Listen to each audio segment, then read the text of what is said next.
You are welcome to Life Skills, Computer Training and Consulting Limited. This is the second topic in the course titled Developing an E-Learning Course.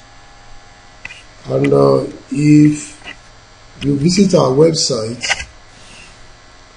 you'll be able to get more of our courses.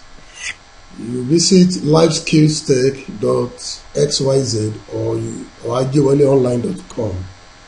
Any of the two sites will point you to where our courses are listed, the details about each of the courses, and how to subscribe to those courses. We have excellent courses on web design. For example, learn HTML, CSS, PHP, JavaScript, and MySQL. There is a course on that. It's like 5 courses rolled into one. Then we also have easy web design with Joomla. That's another for our course. Then we have the web design with ASP.NET. There are also e-learning courses. For example, how to develop e-learning portal, how to develop a CBT portal, how to digitize your course. These are the courses we offer on our website, including Learning AutoCAD and Learning Autodesk Inventor. Now, in this video, I want to present a topic titled E-Learning Course Design. I am Ajewole Peter Oluwole. I'm presenting E-Learning Course Design. In our last topic, we considered what is e-learning and what is not e-learning. I was able to convince you, at least try to convince you, what e-learning entails and the misconception of people about e-learning, because e-learning is beyond just preparing PowerPoint, narrating it, and uploading it to a portal or to a learning management system. There are many things we need to know in order to develop a very good e-learning course. And that is what this course is all about. And in this topic, I will try to explain the e-learning course design strategy and principles involved. We are also going to look at the principles of instructional design, and I will also talk about visual design in e-learning. I will round it up by explaining the role of assessment in e-learning and the role of feedback. I believe by the end of this topic, you will understand the strategies and the procedure required to design a very good e-learning course. Now, when we talk about e-learning course design, the methodology you employ in designing your e-learning course has direct bearing on the effectiveness of that course. Now, you have to define your methodology. You have to employ a method that all members of this institution, probably you are the head of the e-learning team, or you are the HOD or the head of unit, and you are responsible for the development of e-learning course for your institution or for your organization. And probably there are members of the team working with you.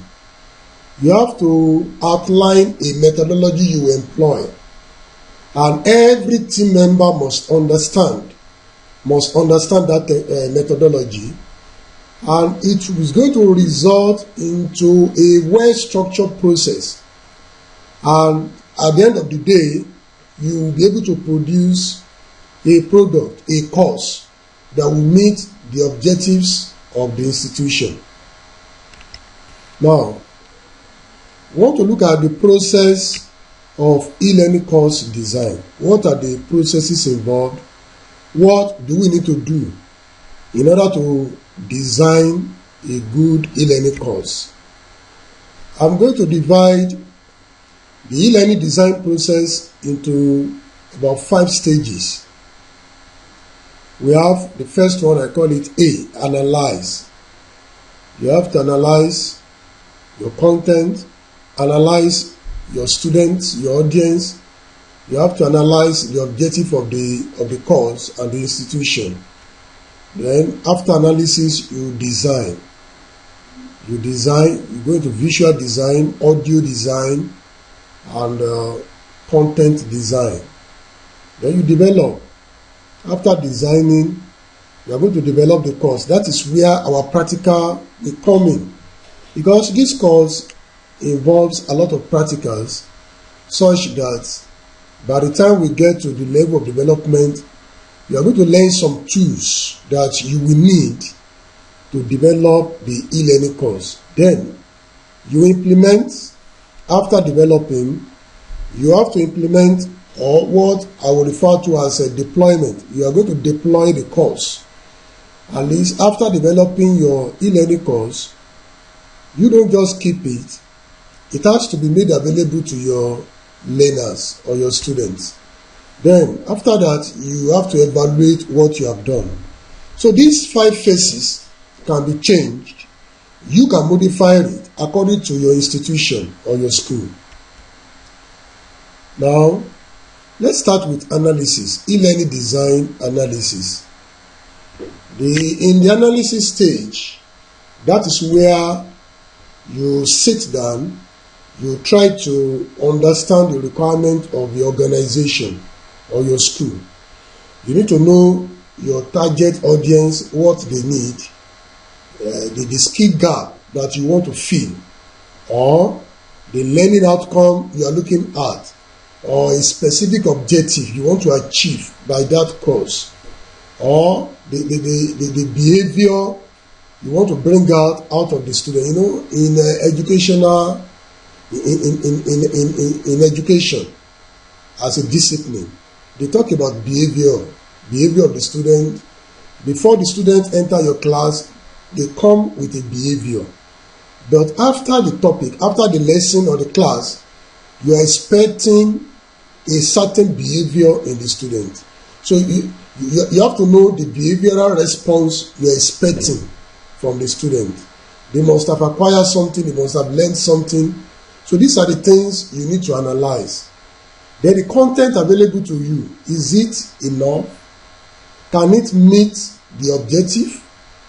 The lecture note or your lesson note or your textbook, whatever content that is at your disposal, are they enough to deploy this course? These are the things you analyze. Then after that, you decide the best way to present your content in the program that you're going to use. Now, I'm going to talk about this program because developing learning course, you are going to develop a program through which the students will take your course. Now, the training need analysis method is used to determine if training need exists. I'm not talking, I'm not talking in terms of an organization, maybe a company or a recruitment agency that are always involved in staff training, or maybe human resources department that are involved in staff development. You have to analyze that, do we have training need? And if it is school, we know that in a school there is always a training need. There is always educational need, because the students, they have to be trained in certain subjects. They have to master it if they must proceed to university or polytechnic or to secondary school, as the case may be. So, and if it does, what training is required to be the gap between the standard and real performance of the student, you have to know that. These are the things you analyze.